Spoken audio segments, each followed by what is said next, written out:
Congress party అమలు కానటువంటి హామీలనిచ్చి అధికారంలోకి రావడానికి ప్రజలను మభ్యపెట్టిందని బీఆర్ఎస్ పార్టీ పెద్దపల్లి ఎంపీ అభ్యర్థి కొప్పుల ఈశ్వర్ అన్నారు. పార్లమెంట్ ఎన్నికల ప్రచారంలో భాగంగా శనివారం సాయంత్రం గోదావరిఖనిలో రామగుండం మాజీ ఎమ్మెల్యే కోరుకంటి చందర్తో కలిసి ఇంటింటికి ప్రచారాన్ని చేపట్టారు. ఈ సందర్భంగా లక్ష్మీనగర్, కళ్యాణ్ నగర్ ప్రాంతాల్లోని వ్యాపారస్తులను కలిసి మే 11న పార్లమెంటు ఎన్నికల్లో భారత రాష్ట్ర సమితి మద్దతుగా నిలవాలని, పెద్దపల్లి ఎంపీగా గెలిపించాలని కోరారు.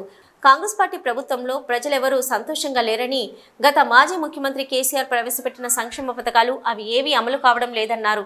6 గ్యారంటీలలో పూర్తి స్థాయిలో ఏ ఒక్క గ్యారంటీ కూడా అమలు కావడం లేదన్నారు. కాంగ్రెస్ ప్రభుత్వం ఇచ్చిన హామీలను అమలు చేసేంత వరకు టీఆర్ఎస్ పార్టీ పక్షాన పోరాడేందుకు పార్లమెంట్ ఎన్నికల్లో బీఆర్ఎస్ అభ్యర్థులను గెలిపించాలని ఆయన కోరారు. అధికారంలోకి వచ్చి ప్రజలను అన్ని మోసపూరిత వాగ్దానాలు చేసి ఒక్క స్కీమ్ కూడా అమలు చేయకుండా మొత్తం అమలు చేస్తామని చెప్పి మోసం చేసినటువంటి కాంగ్రెస్ పార్టీ ఈరోజు మళ్ళీ పోటీలో ప్రజలను కోరుతూ ఉన్నాం. మరి 100 రోజులు పోయి అలా 4-5 నెలలు అయినప్పటికీ కూడా ఆనాడు అమలు చేసినటువంటి ఏ ఒక్క స్కీమ్ కూడా అమలు చేయకుండా వాళ్ళు ఇస్తానన్నటువంటి విషయంలో కనీసం చర్చ కూడా లేదు. ప్రజలు ఆవేదనతో ఎదురు చూస్తున్నారు. మరి ఇప్పుడు మళ్ళీ ఈ ఎన్నికల్లో కూడా వాళ్ళు మాకు ఓటు వేయమని చెప్పి వస్తూ ఉన్నారు. తప్పకుండా కాంగ్రెస్ పార్టీ ఈ ఎన్నికలలో వాళ్ళకి తగినటువంటి బ్రహ్మాండం చెప్పవలసిన అవసరం. అదేవిధంగా నిన్న మొన్న దాకా కుటుంబ పాలనని మాట్లాడినటువంటి వివేక్ గారు ఇలా మరి ఎవరిది కుటుంబ పాలన?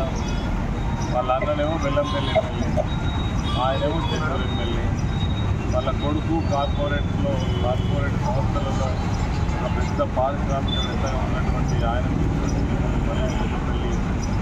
వర్గం నుంచి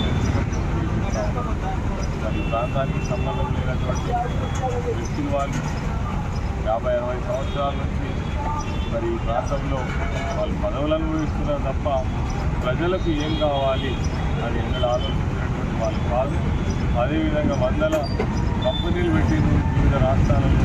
ఈ ప్రాంతంలో యువకులకు ఉపాధి అవకాశాలు కల్పించాలనే ఆలోచన కూడా వాళ్ళు మరి ఇలా మళ్ళీ ఒకే ఇంట్లో 3వ పదవి అంటే మంత్రి పదవి తీసుకోవడానికి ఈ రిజర్వేషన్ ఎవరెవరికైతే పేదవాళ్ళకు ఇప్పుడు ఎదుగుతున్నటువంటి వాళ్ళకు కావాల్సినటువంటి ఈ యొక్క అవకాశాన్ని ఒకే ఇంట్లో ముగ్గురు ఇప్పటికే 2 ఎమ్మెల్యేలు ఉన్నారు. మళ్ళీ ప్రజలను ఇవన్నీ కూడా మేము ఆలోచించమని టీఆర్ఎస్ పార్టీ అభ్యర్థిగా పోటీ చేస్తున్నటువంటి నేను మాజీ సింగరేణి కార్మికులు నాయకులు, ఈ ప్రాంతంలో సేవ చేసినటువంటి వారు, ఇక్కడనే పుట్టి పెరిగినటువంటి వారు, ఈ ప్రాంతం పట్ల మనకు ఒక ఆరాధన కావచ్చు, ప్రజలకు ఏదైనా ఇబ్బంది వచ్చినప్పుడు కావచ్చు. కానీ వాళ్ళ అధికారం కోసమే వచ్చి సందర్భంలో కొన్ని డబ్బులు ఖర్చు పెట్టి మళ్ళీ ప్రజలకు ఏ విధమైనటువంటి సేవలు అందించినటువంటి పరిస్థితులు వాళ్ళు ఉన్నారు.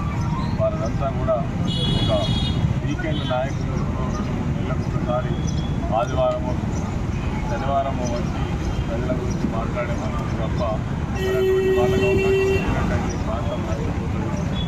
విధంగా సింగరేణి మాజీ కార్మికులుగా అందరూ కూడా ఆశీర్వాదించి ఆలోచించబడి ఈ ప్రచార కార్యక్రమంలో బీఆర్ఎస్ పార్టీ నాయకులు, కార్పొరేటర్లు కవిత సరోజిని, కల్వచర్ల కృష్ణవేణి, గాదం విజయ, కాలువ స్వరూప శ్రీనివాస్, మురళీధర్రావు, పిటి స్వామి, మారుతి, మెతుకు దేవరాజ్, సిహెచ్ మొగులి, అచ్చ వేణు, రమ్య యాదవ్, స్వప్న, ముద్దసాని సంధ్యారెడ్డి, జక్కుల తిరుపతి, రత్నాకర్ తదితరులు పాల్గొన్నారు.